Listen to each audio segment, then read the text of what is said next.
is Barbara Taylor Erickson, and we will light the chalice, and Jessica French will join us now to light the chalice.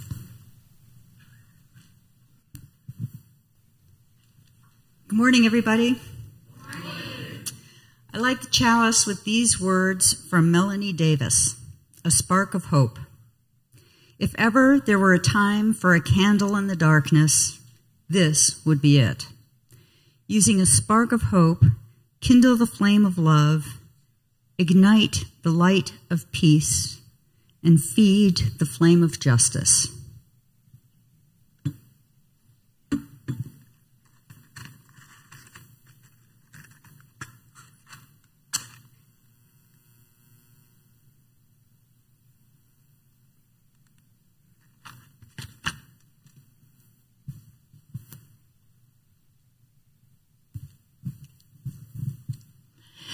Today we want to welcome Chad Ford.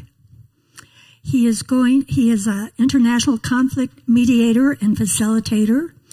He has served as the director of the David O. McKay Center for Intellectual Understanding at BYU, Hawaii. He did that for 20 years, and he created a major and a certificate program in intercultural peace building. In 2024, he left his position at BYU, Hawaii, to join the faculty of Utah State. He is serving a joint appointment with the Religious Studies Department and the Harari Peace Institute. He teaches courses in violence and peace, bridging differences, introduction to peace building, and transformative mediation. His work has frequently taken him out of the classroom and into conflict zones. For instance, he's been in Israel-Palestine over 50 times working on their peace negotiations. He has also worked on other conflicts, such as in Ireland, Cyprus, South Africa, Australia, China, and throughout the United States. He has 2 books. His first book is Dangerous Love, and it weaves Chad's experiences into a deeply personal, step-by-step exploration of how we transform fear and conflict. His second book, 70 x 70, draws on Chad's experiences as a Christian peace builder. He shows how Jesus' path of practicing 70 x 7 has the power to repair relationships by transforming destructive conflict into constructive peace. Let us welcome Chad Ford.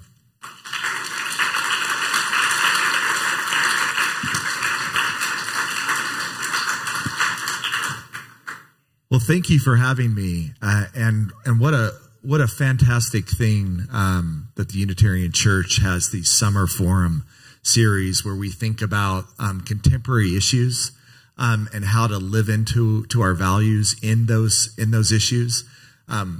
One of my criticisms of churches sometimes is we talk about values on Sunday and then we just go out and live our lives the rest of the time and then come back on Sunday and talk about it again. I really love this focus on the applied work and just the focus of Unitarians being activists that are out in the world, trying to make a difference.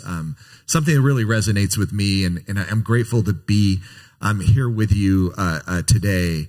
And we're going to talk about peacemaking, and we're going to talk about conflict. And I recognize that that's going to stir up a lot of emotions in a lot of people. It stirs up a lot of emotions in me as well.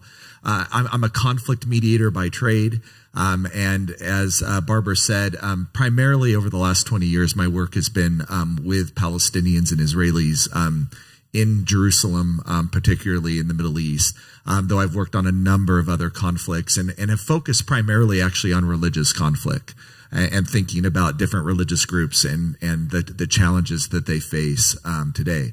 I also was trained in conflict by Mennonites who, if you know, are sort of Christian peace builders. They're a peacemaking church.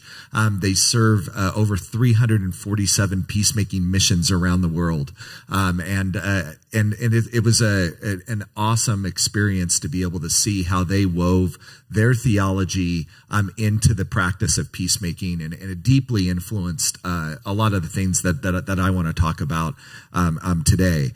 I want to actually start with a scripture, one that I've thought a lot about over the last couple of decades, and then I had an epiphany about 5 years ago on a run about this one thing. I don't know exactly why, but I got stuck on a run on this one verse, and I want to start with that. I'm thinking about peacemaking.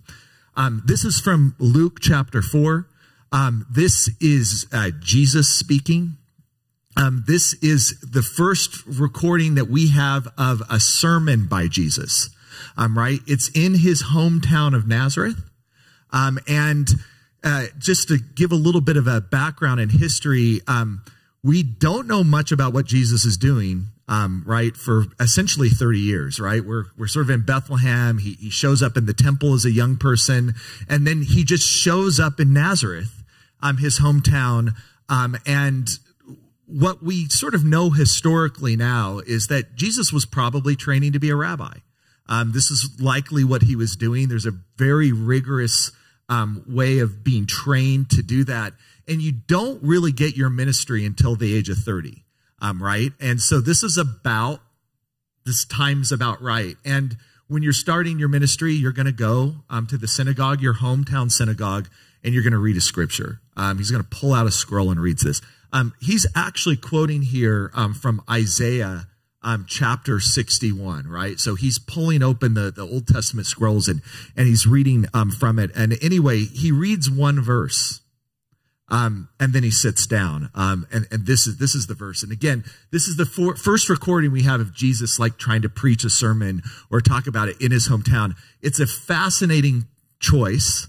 And it causes real trouble if you know the story about what's going to happen afterwards. So here's the quote. This is, "The Spirit of the Lord is upon me, because he hath anointed me to preach the gospel to the poor.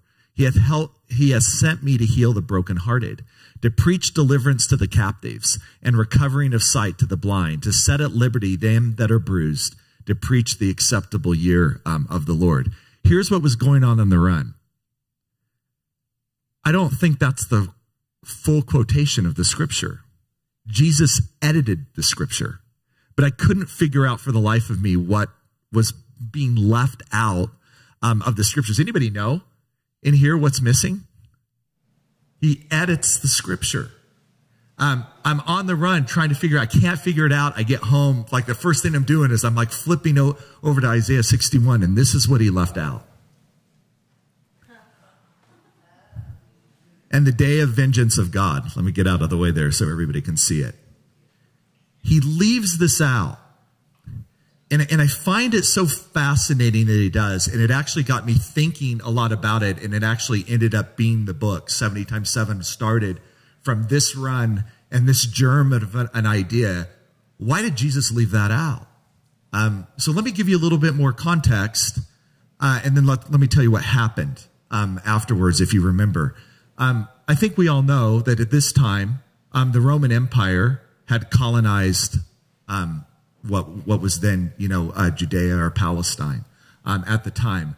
The Jewish people at the time felt deeply bruised by this, right? There was economic violence. There was political violence. There was spiritual violence. There was a limiting of their ability, like many other of the groups of people that the Romans had conquered, to practice their culture, to practice their religion, to economically thrive. And they felt deeply wounded by this. This wasn't the first time in Jewish history that they had been occupied by another group. And they had a tradition of looking for a Messiah that would come and militarily deliver them right from the occupation. Right. And in this moment, it was an extremely difficult time. And there was a number of sort of revolutionary groups that were coming to the forefront to try to think about how to overthrow the Romans. The problem is the Romans were also at almost the peak of their military and economic and political power at the time. It's not going to be easy to overthrow the Romans. Jesus quotes a messianic scripture here. This was from Isaiah talking about a Messiah that was going to come. And it was taken by the audience that day that Jesus is declaring himself the Messiah at that point. But he didn't choose all the cool Messiah scriptures that talk about wiping out the enemy, killing the people that have hurt them in the past, and military overthrowing. He chooses this one, right? And it's interesting. It's a scripture about repair, right? It's a scripture about healing. It's a scripture about the oppressed and caring for the oppressed. And there's one particular line in here that's especially tough. It's the last one, the preach the acceptable year of the Lord. Biblical scholars actually think that Jesus is referring here to something in the Old Testament called Jubilee, right? And Jubilee happened every 49 years.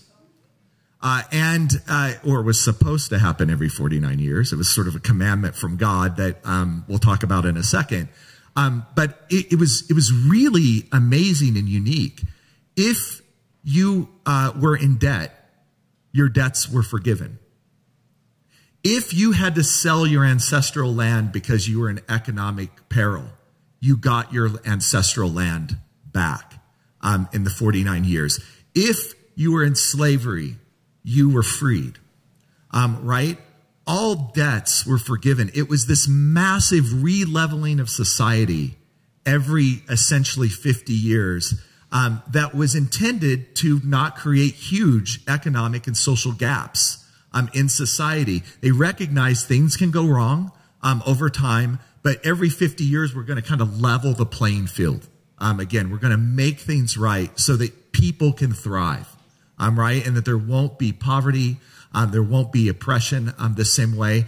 Interestingly enough, we have, and I looked this up, we have no historical record that Jubilee was ever practiced.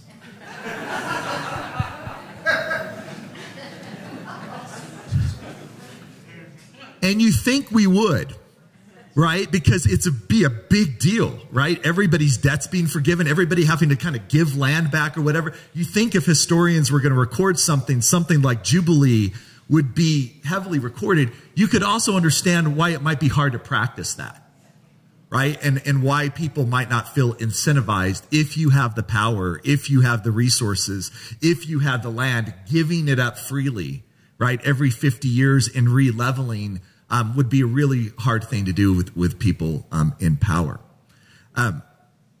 It's also interesting that Jesus mentions it at a time when the people of Nazareth and many other people that were Jewish at the time were actually, the Romans were the problem.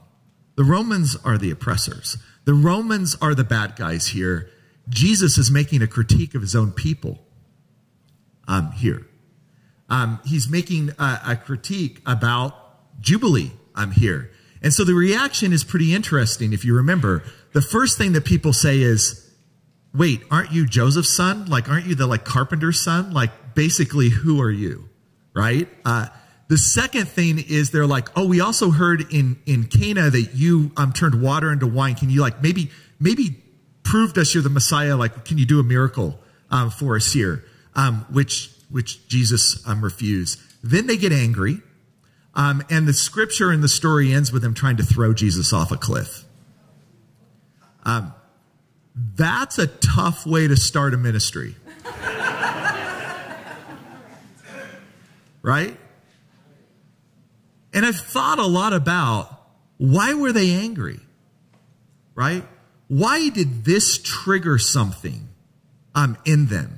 It's a beautiful scripture. It's about healing. It's about leveling. It's about justice, right? At its core. Why were they so angry?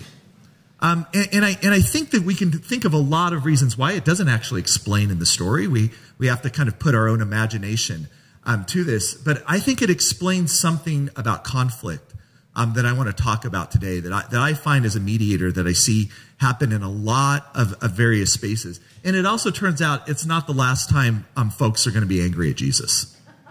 Right? Let me give you a couple of other just things. Fear not. People don't get that angry about this one, but 27 times Jesus tells people not to fear. I've done a lot of research. There's a lot of scientific research about conflict. When people are experiencing heavy fear, their brain goes into a fight or flight type of mode. Creative problem solving, peacemaking, it almost becomes impossible for people to engage in this because they are in survival mode at the moment. The fear is overtaking them, and they feel like they need to protect themselves or flee the conflict.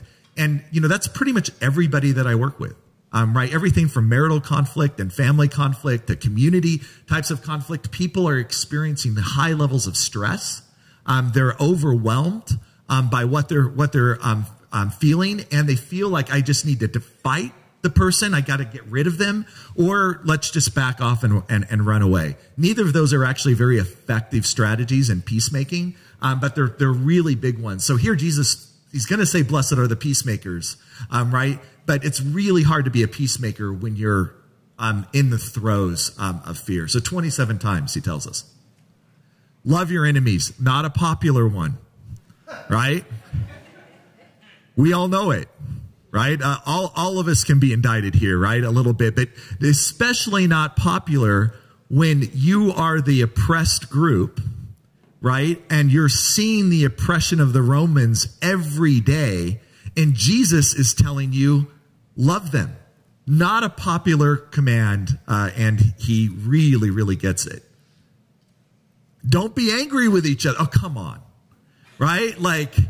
And by the way, these are coming out of the Sermon on the Mount, and the Sermon on the Mount was actually delivered to his apostles at the time. It wasn't a public address. The Sermon on the Plain, that happens a little bit later, is the more public address. These are to his followers, many of them who are fishermen, by the way, right? And probably have no idea what they're signing up for with Jesus. And he's telling them, okay, here's the thing, I'm the Messiah, but we're not going to kill the Romans. We're going to love the Romans.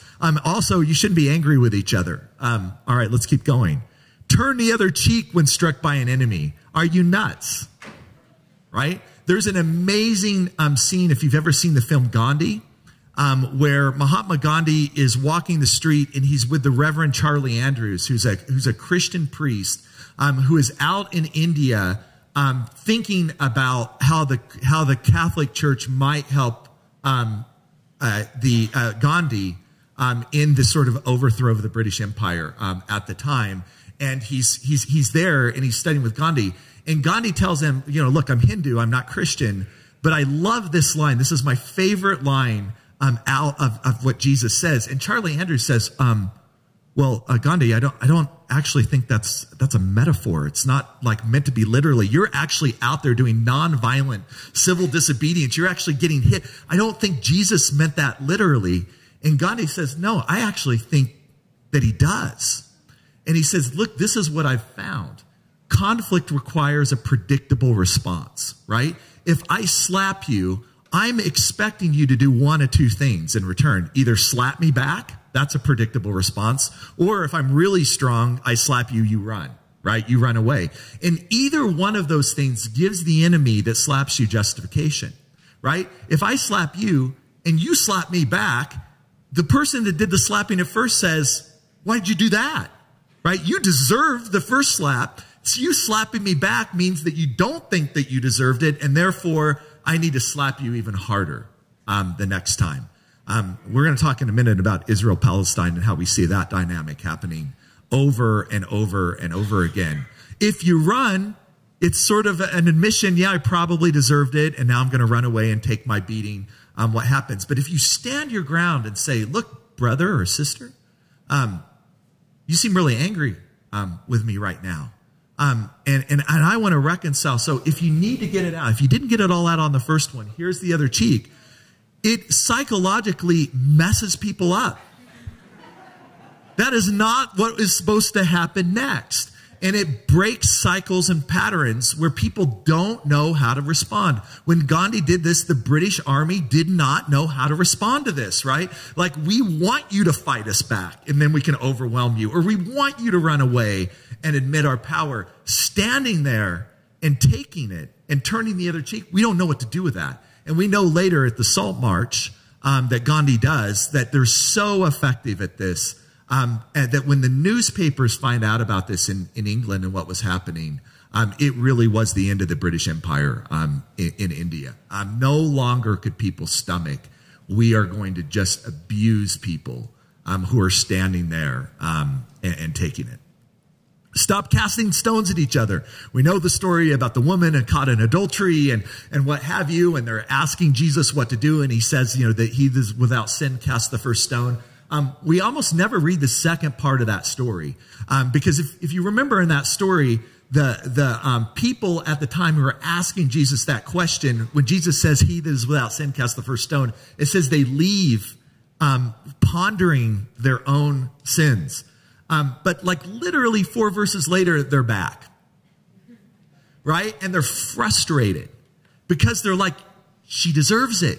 This is the law. Right? What are you saying, right? That people shouldn't be punished, that people shouldn't get justice this way. And Jesus goes into a really powerful sermon that essentially says this. Look, I'm here to repair. I'm here to reconcile. Right? This is a dead end. This is vengeance. And vengeance has a cycle that will never end. There is no life in this, and I'm here to bring life. All right. Don't judge, instead forgive. Again, I don't know about you. I've broken all these commandments many, many times. This was a wild one because the temple was so important. If you go to the temple and you have a sacrifice before God, and as you get there, you recognize that you have a grudge with your brother, you're supposed to leave the temple and go reconcile with your brother. This is what I love about the summer series, right? Like we go to church, right? And the church is the most important thing. I love that the summer series is focused on like, how do we go out into the world, right? And do good, and do peace and do justice in the world. Jesus is saying that's actually more important than going to church. More important than going to the temple. He doesn't say don't go to the temple, but go when you're living what it is that you're being taught in the temple. Awesome one. Love each other unconditionally, graciously, without fears. He tells his disciples in his last sermon to them in the Last Supper this 4 times. As I've loved you, love one another. By this shall people know that you're my followers. Right? Just an amazing, like, okay, I'm going to go to the cross next. This is next. If I want to distill my whole ministry into one thing, it's love. Right?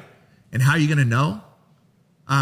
Whether you follow me or not, you're going to love people. And this is really hard. As soon as he gets done with this, Peter pulls out a sword and cuts off the ear of one of the Roman soldiers. Right? Just like hours later, and Jesus is like, oh my gosh, okay, Peter,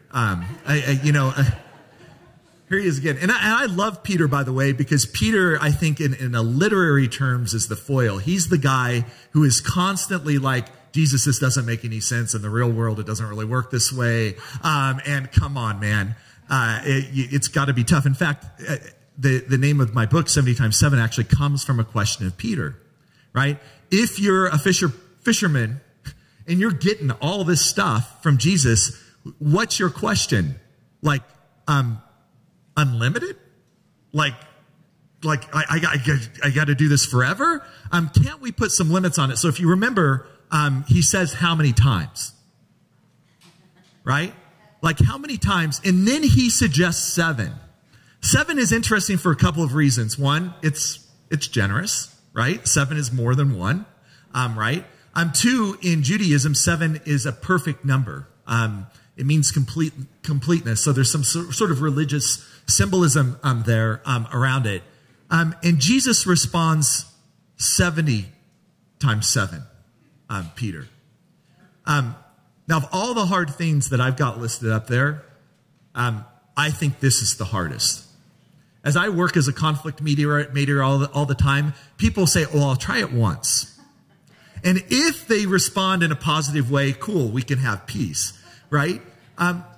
7, and Peter's being clever here too, right? Because if you're Jewish and you're occupied by the Romans, do you think Peter already has 7 instances of being offended, right? He's got way more than 7, right? So he's already carving out, saying it doesn't have to apply to them. It probably doesn't have to apply to them. It doesn't have to apply to them, right? The 7 number, we can almost all in our hardest conflicts in our life probably figure out 7 times, right? That we've been hurt or offended or whatever.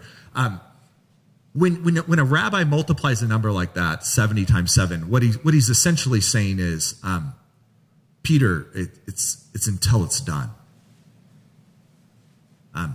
You do it until it's done. You do it until you're reconciled. So I sort of summarize Jesus's pattern here with like 4 steps. One, it is hard to be a peacemaker when you hate the people that you're trying to make peace with.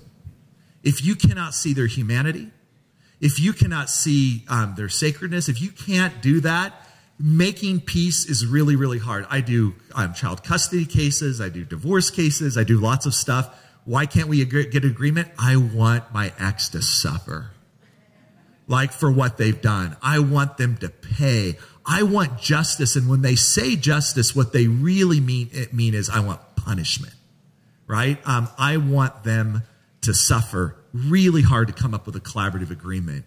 When both sides actually think that the only satisfactory solution is that the other side is humiliated or that the other side is suffering or in pain.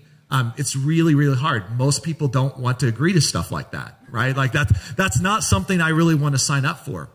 Roll away your stones.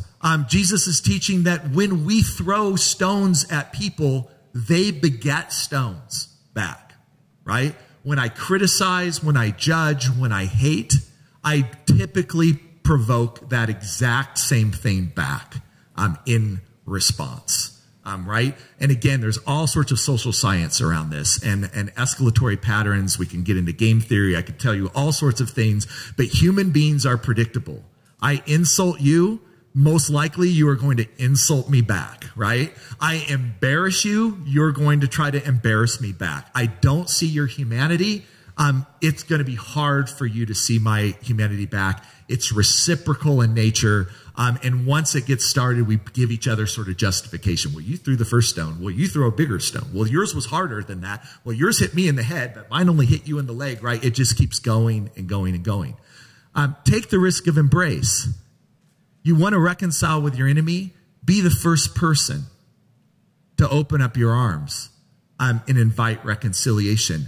As a mediator, I can tell you in like 95% of the cases, if we get this far in a conflict mediation, they'll say, you know what? I actually think I would be willing to cut a deal or to negotiate with this person, but they need to go first. Right? I don't trust them. They've hurt me in the past. I don't want to be taken advantage of here. So you go first, and then I promise I'll reciprocate. Guess what the other side says? Exactly the same thing. I've been to so many stalemates where they're like staring at each other across the table and saying, you go first, right? But Jesus tells stories about people who go forth generously, right? The prodigal son is an amazing story and a parable about a father who is wronged. And when he sees his son afar off, he comes running out to his son. When his son says to him, I've wronged you and I don't deserve to be your son anymore. Can I be your servant? His father says, nope, you're my son. We're going to have a party, right? We're going to actually kill the fatted calf. When the older brother is pissed off in the story because he's like, hey, I didn't wrong you. And where was my party? The father says, come into the party, right? You're not excluded from the party, but he didn't want to be in the party with the sinners, right? I mean, that story ends so ominously, right? The father is saying, everything that I have is yours. Come into the house. And the older son's standing on the outside. And that's where the story ends. Right? Embrace, like the stones, invites embrace. When you're the first person to apologize, when you're the first person to acknowledge or take accountability for your part in the conflict, when you're the first person to offer mercy or justice or reparations back to the other person, it tends to be reciprocal in nature, right? People tend to be moved by this. But when you demand that it come from the other side first, you get the opposite. Other people dig in and say, actually, no, it's actually you. And then just this larger idea that, yes, Jesus is here to reconcile us to God, to the Father. But he's also practicing the ministry of reconciliation. He's deeply interested in reconciling us to each other. Right? And you see this everywhere. So when you get to that scripture in Luke that he quotes, if you read that and then just read the 4 Gospels, you will see Jesus doing this over and over and over, giving sight to the blind, caring for the poor and the needy, offering jubilee, asking for a leveling, asking for us to live into justice, right, and peace. It's a really, really hard thing to do. I've had the opportunity to work with this amazing woman. Her name's Donna Hicks. I don't know if any of you are familiar with her work. She writes an incredible book called Dignity that I think is just one of the absolute masterpieces in peacemaking. She's worked all throughout the world. This is the money quote to me. You want to be a peacemaker, right? You want to do this. I think if there's never been a more succinct way of stating what it takes.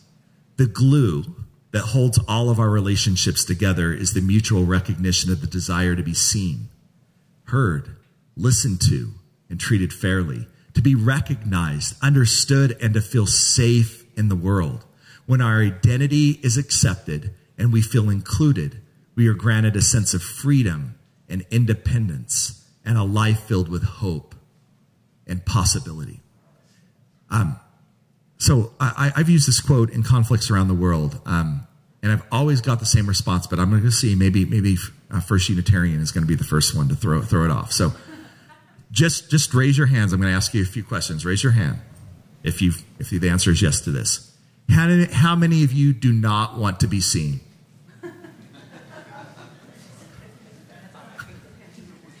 Oh, wait, I got a couple of kids in the back.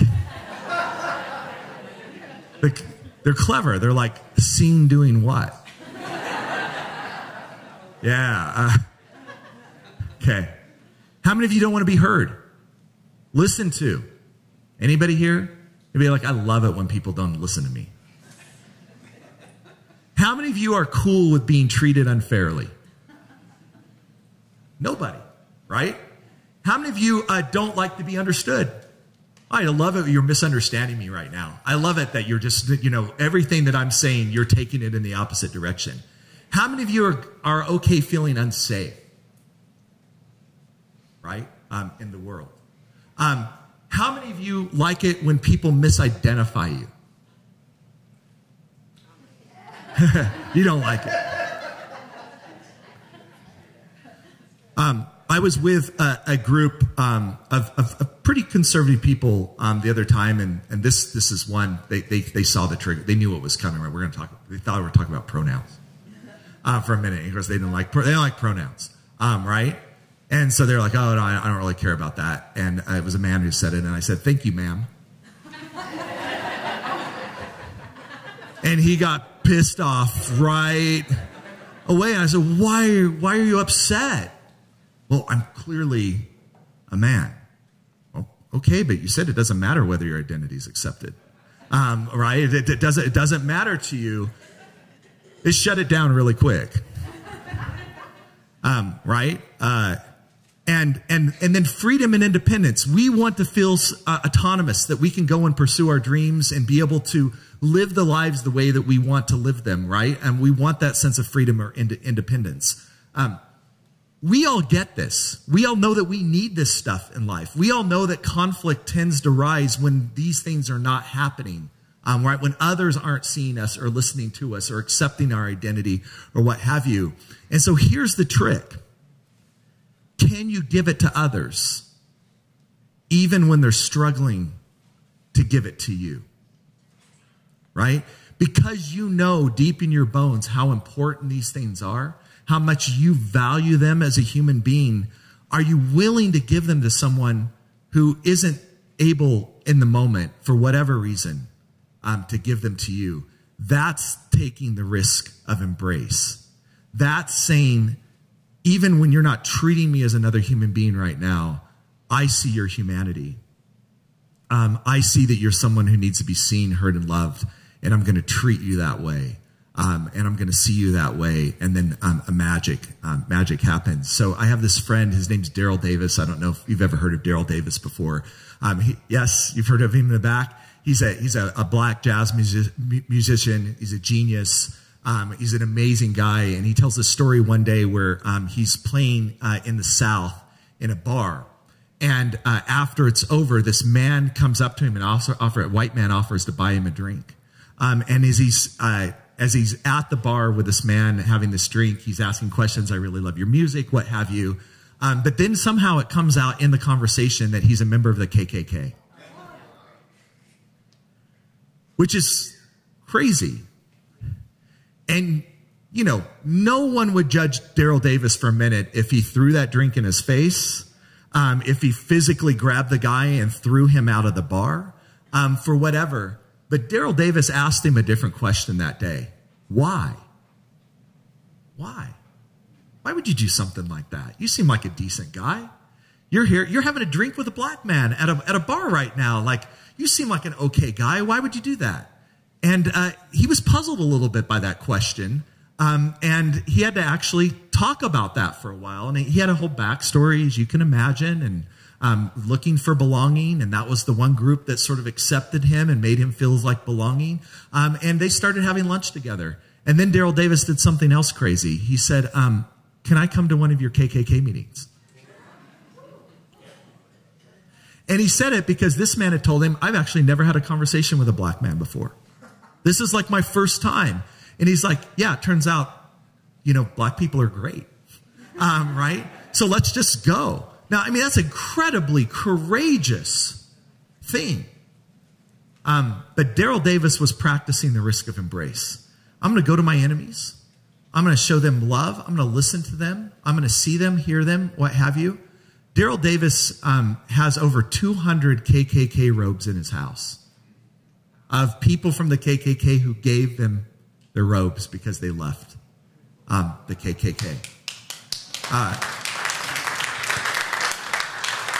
Please look up he's got several videos on YouTube. Like, listen to him tell the story. Listen to the former members of the KKK tell the story. Right? Like, this is amazing, amazing peacemaking. And something that I'm really interested in. So I want to pivot right now because all the good vibes are in the room for a minute. And let's talk. Sorry, we did this until it's done. This is the hard part. It's until it's done, right? Daryl Davis is a great example of until it's done. So in the Bible, there's this major concept in the Old Testament about exile. I think it's a great metaphor for conflict. Either people push us out, we don't feel accepted by another people, so we feel in exile. Sometimes it's self-exile, right? I don't feel safe with you. I don't feel comfortable in this family or this group anymore, so I'm going to exile myself out of that space. But exile's painful. It's painful either way. There's a breach there. There's something that's broken in the process. And so much of the Old Testament Hebrew Scripture is actually talking about exile. But there's always this other interesting part of it, which is return. This desire to return from exile, this desire to be repaired or to be whole again. It is a theme that just ripples through the Old Testament. It's exactly what Jesus is picking up on in the congregation in Nazareth that day. They're in exile. They want return. The interesting thing about Jesus is he's got a different way of returning. The return isn't coming from militarily destroying their enemies. It's going to come through loving them. It's going to come through peacemaking, not through war. If you want to return and you want to stay in return, it's got to be through peacemaking. So as I said earlier, I've worked with Israelis and Palestinians for the last 20 years. I've made deep, deep friendships and communities. I work primarily in the grassroots area of this, though I have worked for even the U.S. State Department at times and done more official stuff.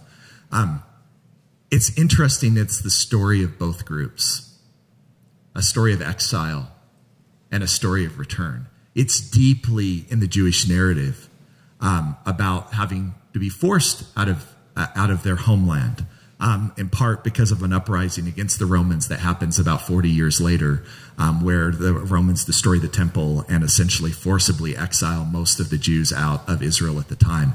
It's a story about the Holocaust and being exiled in many of the countries that they had migrated to over the years. Return is the story of them returning back to what they saw as their ancestral homeland so that they could be safe, so that they could have their own identity where they could be seen and heard. If you know any Palestinians, you also know the stories of exile, the Nakba, right? Which interestingly is the return story for Israel, is the exile story for the Palestinians, right? Nakba in Arabic means disaster, right? That's what it means.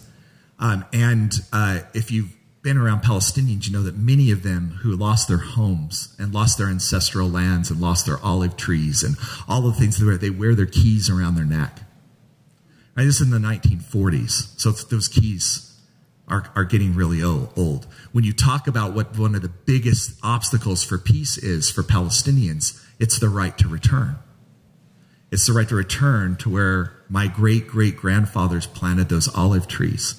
Right, the right to return to our homes because we've lived in refugee camps, right, for the last 80 years. There are people that have been born and died in those refugee camps, dreaming of return, dreaming of that story.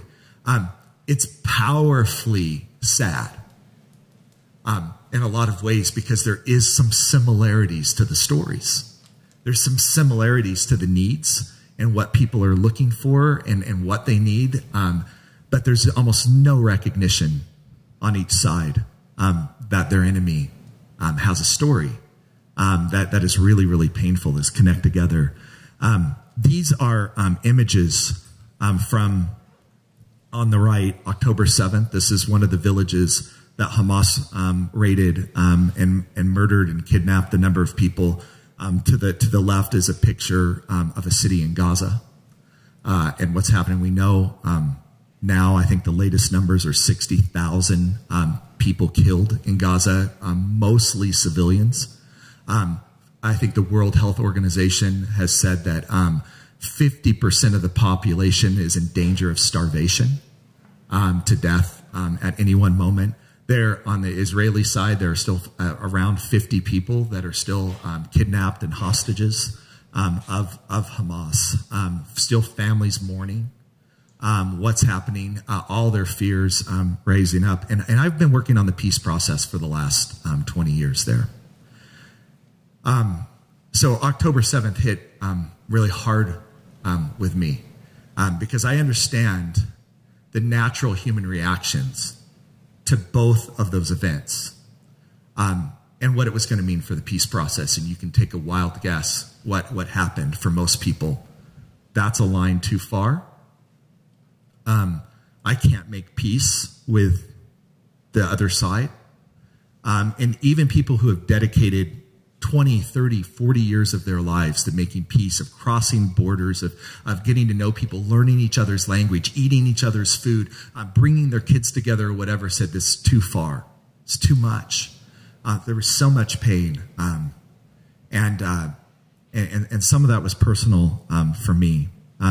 This is me there in February with the last remaining members of peacemaking nonprofits in Israel, Palestine.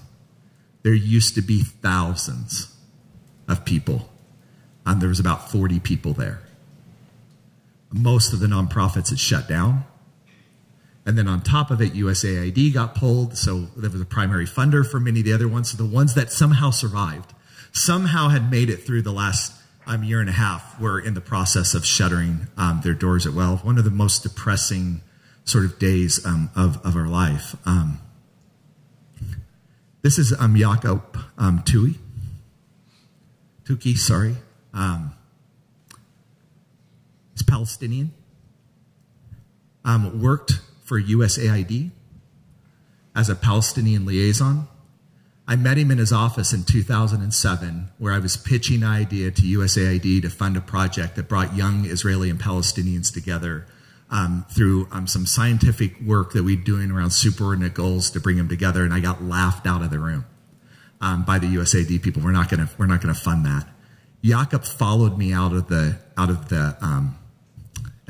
office. He had no decision-making power. He was a low-level staffer at the time, and he said, "I love that idea. I can't get you any money. I can't really help you from USAID, but can I volunteer to help?" And he took a group of young Palestinians and Israelis in Jaffa and began working on the project, volunteer on his own free time. When October 7th happened, he did the unimaginable for a Palestinian. He didn't know what to do. Our program had shut down at the time. He didn't know what to do, but he wanted to help. He wanted to show that he still saw the humanity of his enemies, so he volunteered for what essentially was the Israeli version of the Red Cross, the Star of David, the Red Star of David, to provide humanitarian relief for people that were being injured and hurt. One day when he was in an Israeli neighborhood, driving the ambulance, this was, by the way, just a volunteer job, there were some people who noticed him. He looked Palestinian. They started questioning him. They eventually drug him out of the car and they shot him to death.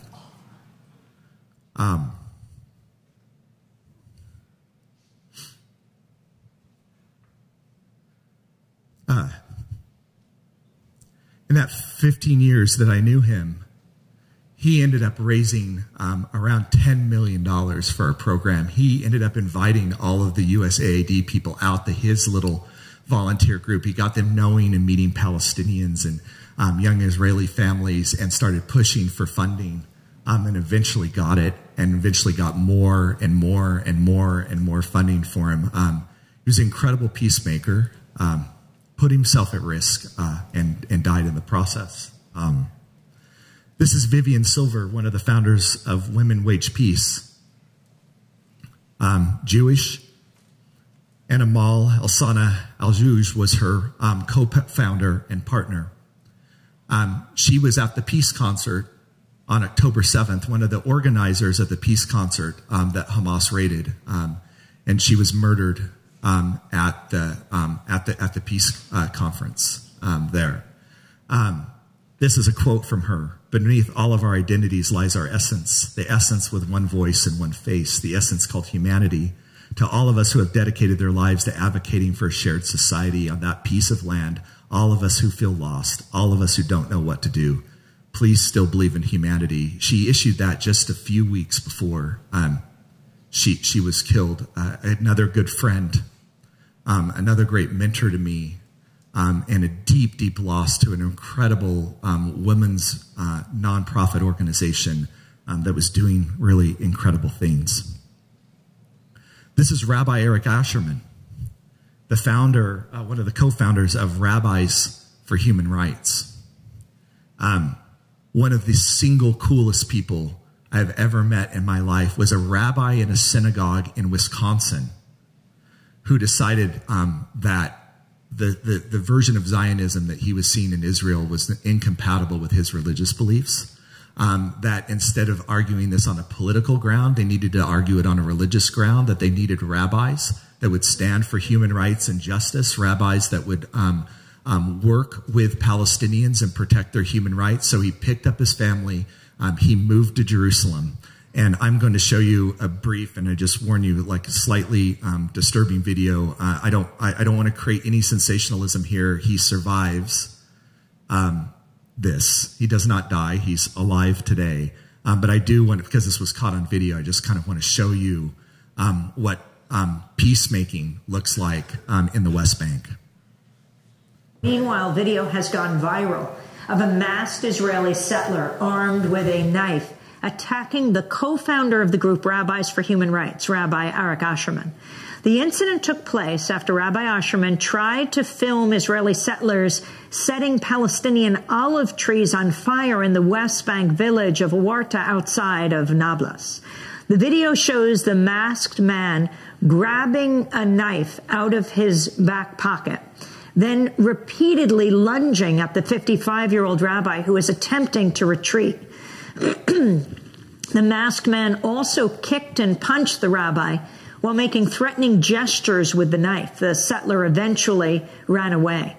Rabbi Arik Asherman joins us. That's some courageous peacemaking right there. That's what his group does. Every day they're out on the West Bank. They're confronting settlers as rabbis, trying to protect Palestinian lands and their olive trees. And he quoted me. I talked with him after this incident, and he quoted me like, "How you keep doing this every day? It's been a bit of a losing battle, right? If you've watched what's happening in the West Bank, settler encroachment continues to grow powerful ways. He's putting himself in danger every day. It's not going in the right direction." Right? Like this, it's increasingly becoming harder and harder to do. And he quoted me this line from the Mishnah. The Mishnah is a collection of rabbinical writings that they use as scripture as well. "Do not be daunted by the enormity of the world's grief. Do justly now. Love mercy now. Walk humbly now. You are not obligated to complete the work, but neither are you free to abandon it." What a beautiful, beautiful peacemaking sentiment. The last one, that's me without a beard, a little younger. That's a little 12-year-old Doha in the back here, right here. Palestinian, lives in a village called Beit Safafa that's surrounded by Israeli settlers on all sides. One of the few Palestinian villages still left in West Jerusalem. That's there, and these are some of her Palestinian friends. This was the first group of young women that we worked with, getting close to 20 years ago, with peace players. Doha, this is Doha again, winning the Laureate Sports Award for peacemaking with Henny, who's Israeli at the time. She looks awesome there. And now she is running the program of peace players in the Middle East. But I want to tell you just a quick story about Doha, one of my favorites. They were on a tour of the United States at the time with some Jewish counterparts. And it was during Yom Kippur, which is one of the holiest religious holidays of the year, the Day of Atonement for people of the Jewish faith.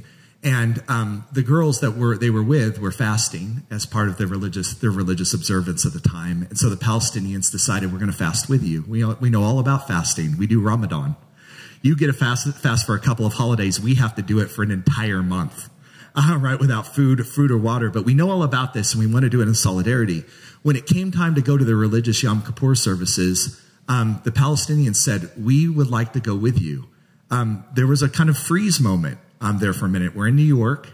A bunch of Palestinians walking into a Jewish synagogue, and of all days of Yom Kippur, that's a tricky thing, right, to pull up. So we get a hold of the rabbi who's part of this. We have a long conversation. He actually comes out. He meets the girls. He talks with them. He tries to explain the significance and holiness of this particular holiday.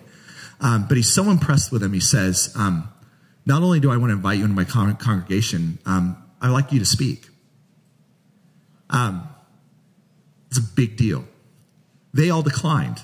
Okay, we're all for the peacemaking. That's too much, right? As a Palestinian, I can't imagine standing in my enemy's church and speaking. So the Jewish girl said, that's totally fine. We understand it. We'll speak. As the last girl got done, and I also got to speak at the service, Doha stands up and just walks to the mic, and this is what she says. I know many of you are skeptical about what you've heard here today, but I want you to consider me for a second. Here I am, a Muslim, Palestinian woman who grew up hating Jews, standing in your holy place on the Day of Atonement, the church of my enemies, telling you that I love you, that I forgive you, that you can have peace. If that doesn't make you believe, I don't know what will. After October 7th, when we had to shut down our program, Doha personally visited the families of every single Palestinian Israeli in our program to try to find out how we could make the place safe for them, how we could continue to keep working when almost all the nonprofits shut down. Because of her work, within 2 months, 95% of the families, the Jewish and Palestinian families, were back at work on peacemaking. Because many people have felt like they hit rock bottom there, we're at like 180% capacity right now in the nonprofit. It's a totally different story than you might think about what's happening on the ground. And I tell you all this because when we focus on that conflict, we focus on the bad actors, we focus on the people who are doing and saying all the wrong things.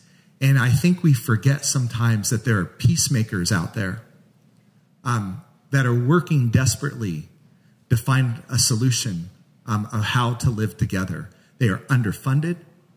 They're often ridiculed by their own communities. They're often mistreated because how dare you make peace with, the other side, what have you. They've been socially isolated. They've lost jobs.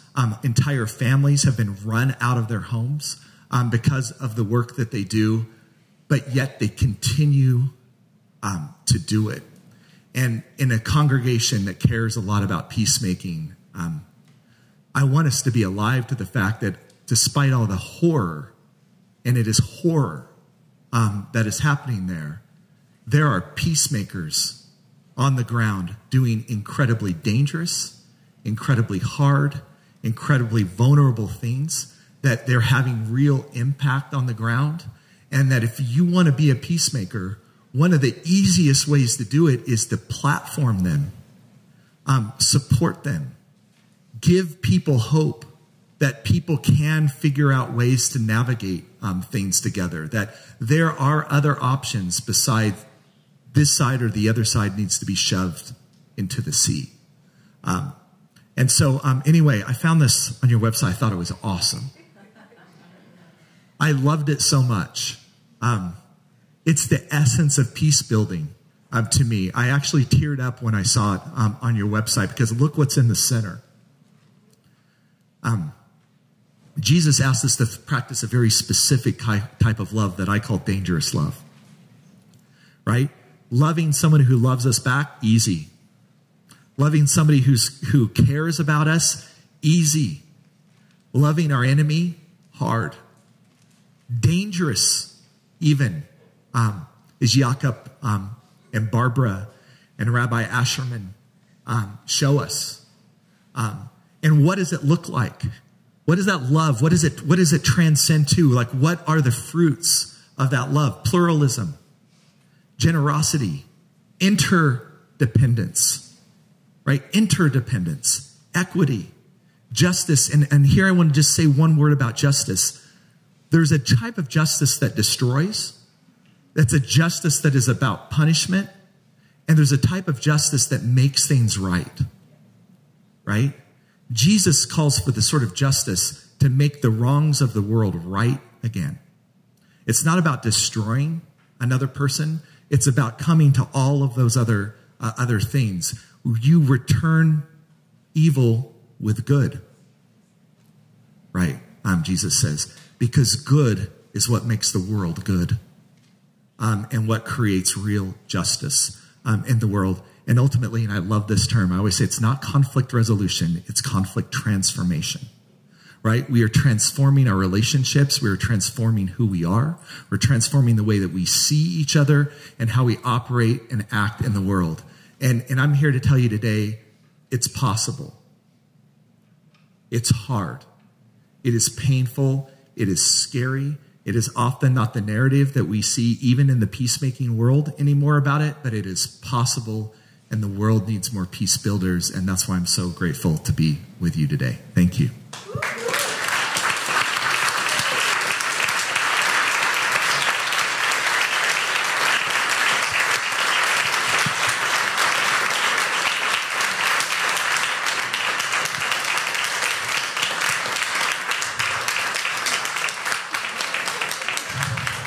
Thank you. Thank you. We will hear more from Chad during the Q&A.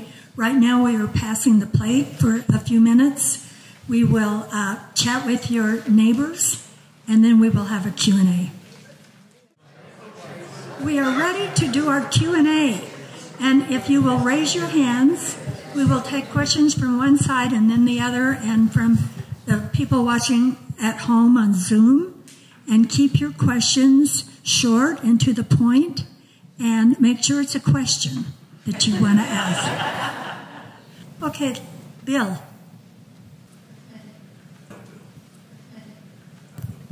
Where's the money coming from now?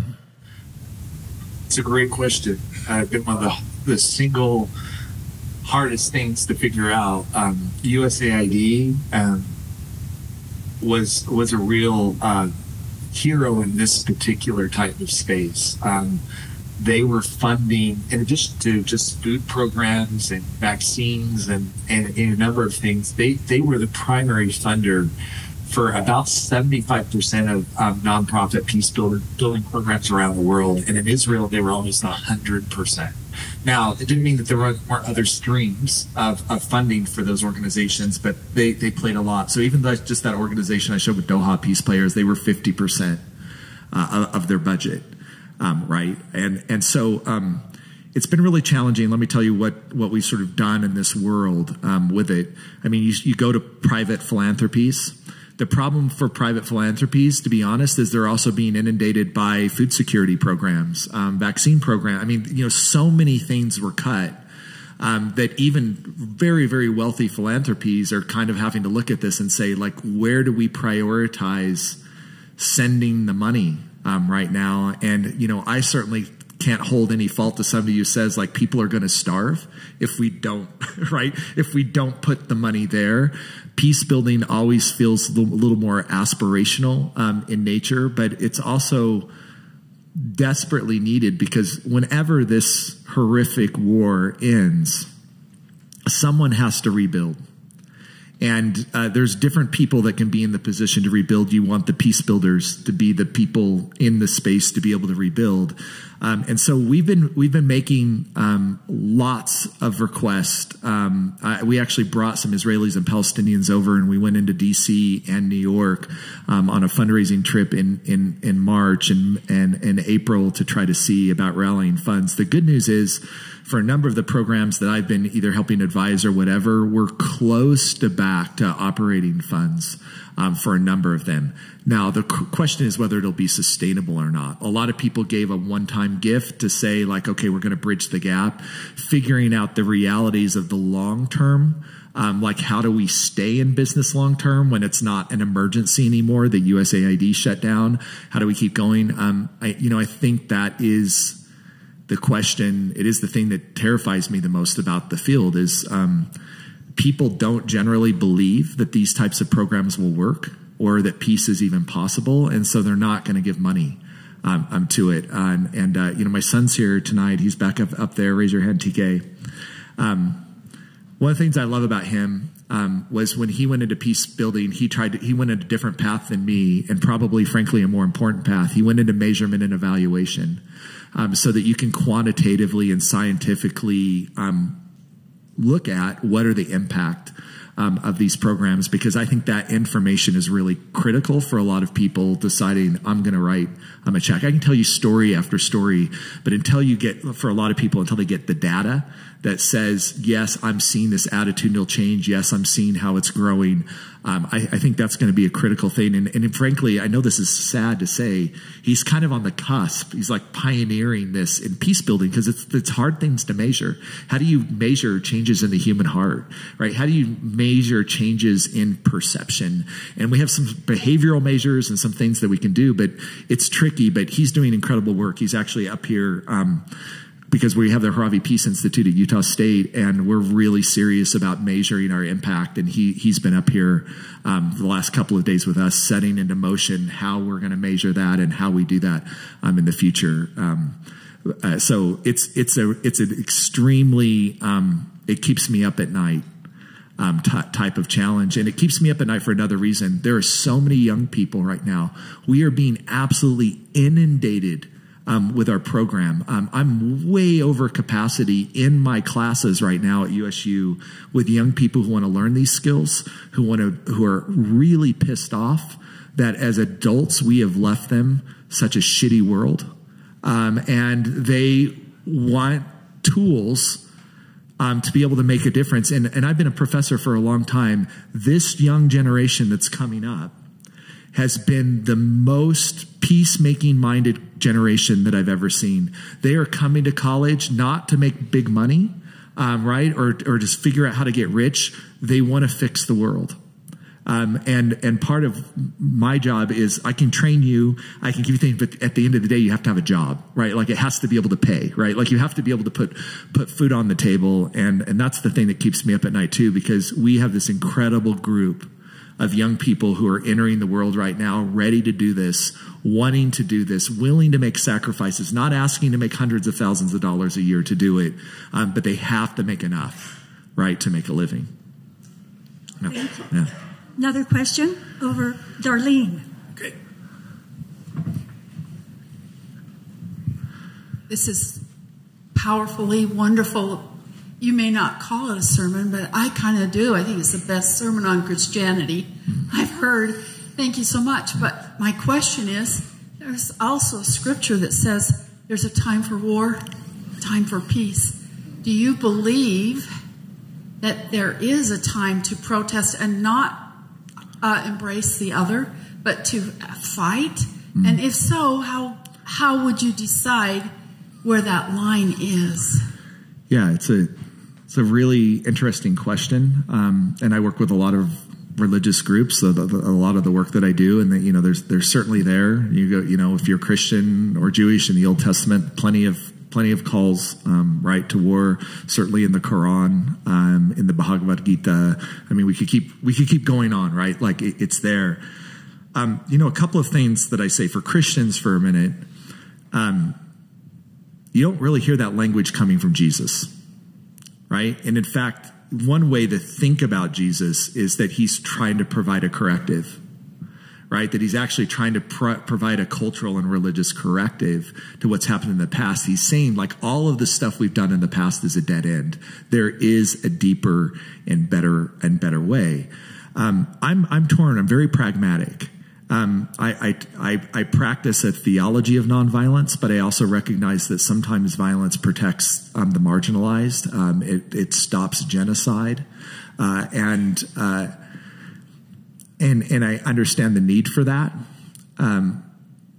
My thing is, we have all the tools already to do that. We have the weapons, plenty of them.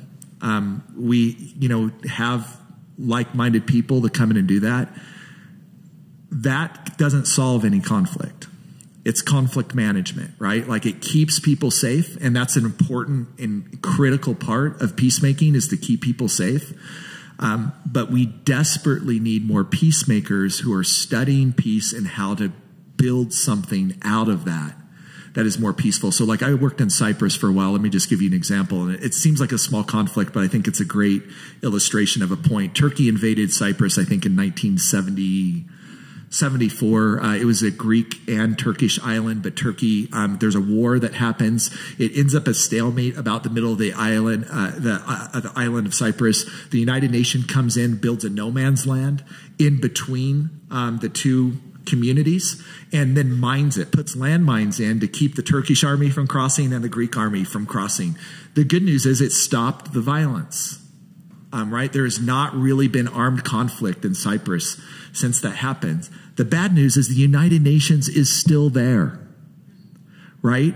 And every night on a mountain that faces the Greek part of Cyprus, the Turks light up a giant Turkish flag into Greece that's basically a big middle finger, right, to the people of Greece. And then, trust me, the Greek Cypriots know how to work on this as well. And we've just left it alone. So when I started working there 10 years ago, no one was thinking about, like, how do we bridge the difference? Like, how do we actually figure out how to get people to live together? And I know this sounds simple, but let me just give you an example of like what ended up working. There's a little town. It's actually not a little town. It used to be this sort of capital of Cyprus called Nicosia. And that town actually got torn into half, sort of like East and West Berlin. Right? It was where the war stopped. And so they built a no man's land, which meant that there's shops and buildings and apartments and churches and everything where no one lived, because no one was allowed to live there, so that there was a buffer between them, and they just sat vacant. There was a lot of poverty on both sides. And so we started working with some organizations to think about, could we hold at first just once a month a shopping night for a couple of hours where people could sell their fruit, their goods that they make, their crafts, and it'll be heavily guarded. United Nations will sort of take on these sides, but people can go and probably for the first time in 40 years actually like be in the same space with a Turk or a Greek. It turned out to go okay. Nobody killed each other, thankfully. You never know, right? And then it started to become every once a week. And then we started doing it more. The walls are gone in Nicosia now. And it's not done in Cyprus, but you start with what I like to call small and simple things. In my faith tradition, there's an actual scripture that says, by small and simple things are great things brought to pass. And I think that so much we get overwhelmed with peacemaking because we think it has to be the big thing all at once, instead of thinking about like what's a small little thing that we can do in our community to start the process of repair, to start the process of healing. And it's almost always done person to person. It's almost always done relational, but big things can come from it over time. We have 2 questions, and then we will dismiss for coffee hour.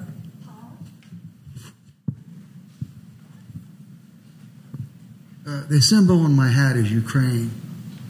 2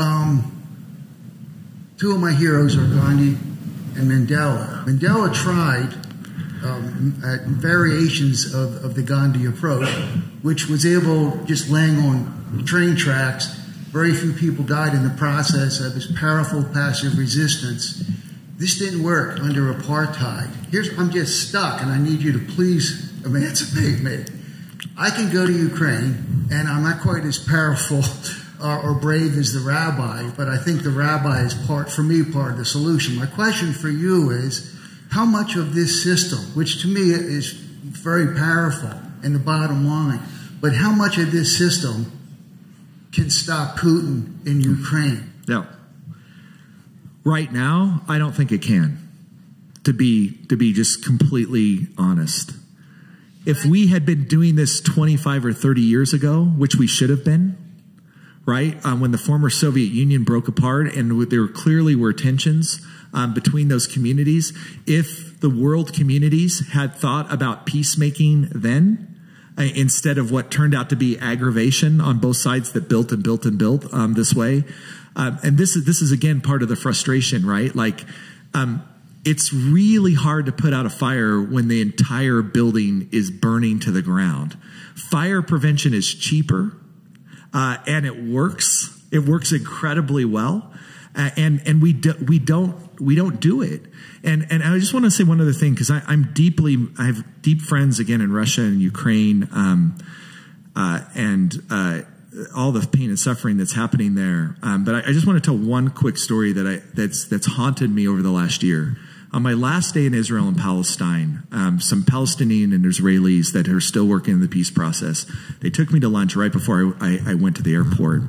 And they asked me a question that I thought about literally the entire flight home, and it's a long flight back there. Why are you here? they asked me. And I'm like, what are you talking about? I've been working with you guys for 20 years. You know why I'm here. And they're like, we see your country and we see where it's going, right? Why aren't you there? You talk to us all the time about fire prevention, Chad. It's bad, but it's not as bad as it is over here. Why aren't you here? And I've been thinking about that deeply ever since then, and why I'm going around to some of these places right now. Like, we can get caught up in Israel, Palestine, or Ukraine and Russia. It is coming here. It is already here. The polarization, the level of contempt that people feel for each other, all of the seeds are in place for us to look like Israel, Palestine, or Ukraine, Russia right now. And we are still in a space where there can be fire prevention. We are still in a space where if we practice the peacemaking that we talked about here, it doesn't have to look this way. But if we follow the patterns of what happened there and what happened in Russia, it will look that way. I've been studying this my whole life. That is where we are heading. And so as much as I deeply care about my brothers and sisters in Palestine and Israel and what have you, my kids live here. I'm an American. I do not want to see what happened there happen here. And so when I think about peacemaking and like what we do when we walk out of these doors today, I think about my neighbors. I think about the people that are family members, by the way. I've got a very polarized family on this as well. I have family members who aren't speaking to each other right now because of who they voted for. Right now, like, I'm thinking about all of those things. Start close in now. Don't respond to violence with violence. Don't respond to hate with hate. Don't respond to separation with separation. Take the risk of embrace. Quit throwing stones. Start peacemaking in whatever area is closest into us today. That's a great way to help the world, because America used to be really good at helping a lot of things in the world. We're really, really bad at it now, right? And I want us to get back there. One last question. I actually think that's a good ending. You've worked on this for 20 years, and my question was, what gives you hope? But I like what you just said, so if you're wanting to end with that, I'm okay with that. You know, hope, there's been a lot of times I've lost it, just to be honest. There's been a lot of times that I've stayed up at night, like, did I just get in the wrong field? Does peacemaking work anymore? I mean, I just want to be transparent. Like, that faith sometimes wavers. But then, you know, I go to Palestine in February, and there's Doha now with 2 little kids of her own, like, doing this type of work. And I'm like, there are good people in this world. There are people that are willing to sacrifice for these things, and they deserve to be supported and seen, and they make a difference in the world. And I just want to be there to support them, to train them, to teach them, to help them, and be on the ground. And that's what gives me hope, because these are incredible, incredible human beings. Don't lose hope in us. And I mean that even on whatever side of the aisle you don't like right now. Trust me, there are good people on that side of the aisle. There are good people on whoever your enemy is right now. Find them. Do something clever and creative with them. Find a way to set an example for other people. Go find them. The bad actors are there too. I know they're there. I know what they're trying to sow chaos. They're trying to sow hate. I know they exist as well. But you've got to not see them because they're loud and they're on social media and they've got a lot of power right now. You can't see them as the majority of people. You just can't. Thanks. Thank you. Thank you.